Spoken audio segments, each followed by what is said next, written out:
आज Doubtnut app download करें। Doubtnut पर अपने सभी गणित, रसायन विज्ञान, भौतिक विज्ञान और जीव विज्ञान के डाउट्स का करो सफाया। बस प्रश्न की फोटो खींचो, एक ही प्रश्न को क्रॉप करो और तुरंत वीडियो सोल्यूशन पाओ। अभी डाउनलोड करें। जैसा कि प्रश्न में दिया गया है, प्रश्न में अभिकथन और तर्क दिए गए हैं। अभिकथन में कहा है कि कॉपर तनु नाइट्रिक अम्ल में घुल जाता है किंतु तनु HCl में नहीं, और तर्क में कहा है कि कॉपर में इनोड धनात्मक होता है। प्रश्न में 4 विकल्प दिए गए, इनमें से कोई एक विकल्प सही है। आइए प्रश्न को हल करते हैं। अभिकथन में क्या कहा था? अभिकथन में कहा था कॉपर तनु नाइट्रिक अम्ल में घुल जाता है और HCl में नहीं। आइए इसकी पुष्टि करते हैं। तो कॉपर की अभिक्रिया करवाते हैं तनु नाइट्रिक अम्ल से। कॉपर तनु नाइट्रिक अम्ल से अभिक्रिया करके क्या बनाएगा? कॉपर नाइट्रेट, जिसका सूत्र होता है CuNO3 का होल ट्वाइस, साथ में NO2 और इसके साथ बनाएगा H2। आइए इस अभिक्रिया को बैलेंस कर लेते हैं। तो HNO3 के आगे 4 लग जाएगा और NO2 के आगे 2 और H2O के आगे 2।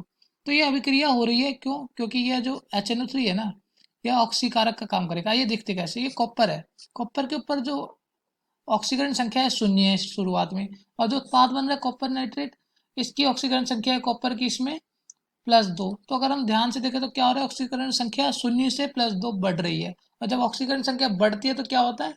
तो ये ऑक्सीकरण होता है। तो यहाँ पे ऑक्सीकरण हो रहा है, और ऑक्सीकरण हो रहा है तो किसके कारण हो रहा है? इस HNO3 के कारण। क्यों? क्योंकि यह ऑक्सीकारक का काम कर रहा है। तो यह आइए यहाँ लिख देते हैं, यह क्या कर रहा है? ऑक्सीकारक का काम, ऑक्सीकारक। और प्रश्न में बात की गई है कि कॉपर जो है HCl में नहीं घुलता। प्रश्न में कहा कि कॉपर HCl में नहीं घुलता, इसकी पुष्टि करनी है अभिकथन की। तो सही बात है, कॉपर की अभिक्रिया HCl से नहीं हो पाती। क्यों? क्योंकि जो विद्युत रासायनिक श्रेणी है उसमें कॉपर जो है हाइड्रोजन के नीचे आता है, और इसलिए यह हाइड्रोजन की तुलना में कॉपर कम प्रतिक्रियाशील है। आइए विद्युत रासायनिक श्रेणी देखते हैं। आइए, यह है विद्युत रासायनिक श्रेणी। अगर हम ध्यान से देखें विद्युत रासायनिक श्रेणी में, इसमें क्या होता है कि जो तत्व ऊपर होते हैं वह ज्यादा क्रियाशील होते हैं, और जो तत्व नीचे होते हैं कम क्रियाशील होते हैं। तो अगर हम इसमें अपने हाइड्रोजन और कॉपर को ढूंढे तो हमारा हाइड्रोजन ये रहा हमारा हाइड्रोजन, और हमारा कॉपर ये रहा हाइड्रोजन के नीचे।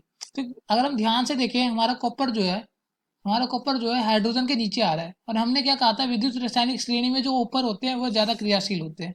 हाइड्रोजन ज्यादा क्रियाशील है, कॉपर कम क्रियाशील है। तो क्या होगा? कॉपर कम क्रियाशील है तो कॉपर इस अभिक्रिया में, जब Cu की अभिक्रिया HCl से होगी, हाइड्रोजन को विस्थापित नहीं कर पाएगा। क्यों? क्योंकि विद्युत रासायनिक श्रेणी में हाइड्रोजन के नीचे आता है, तो इसलिए यह अभिक्रिया नहीं हो पाती। और अगर हम ध्यान से देखें विद्युत रासायनिक श्रेणी में जो कॉपर जो है, कॉपर का जो ई नोट का मान आ रहा है, यह क्या आ रहा है?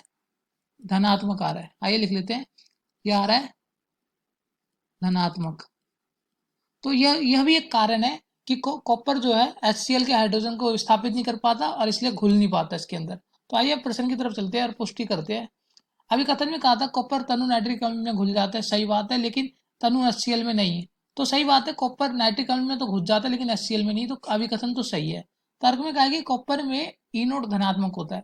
तो हाँ, हमने अभी विद्युत रासायनिक श्रेणी में देखा था कॉपर का ई नोट धनात्मक होता है, और कॉपर जो है हाइड्रोजन के नीचे आता है, तो इसलिए कॉपर HCl में नहीं घुल पाता। तो हमारा तर्क भी सही है और अभिकथन भी सही है। तो तर्क अभिकथन की व्याख्या भी करता है। तो अगर हम अपने विकल्पों को ध्यान से देखें तो हमें पता चलेगा कि पहला विकल्प सही है, क्योंकि पहले विकल्प में दिया अभिकथन और तर्क दोनों सही है, तथा तर्क अभिकथन की सही व्याख्या करता है। तो यहाँ होता है हमारा प्रश्न हल, पहला विकल्प सही है। कक्षा 6 से 12वीं से लेकर नीट, IIT, JEE वो एडवांस के लेवल तक 1 करोड़ से ज्यादा छात्रों का भरोसा। आज ही डाउनलोड करें डाउटनेट ऐप या व्हाट्सएप करें अपने सारे डाउट्स 8400 400 400 पर।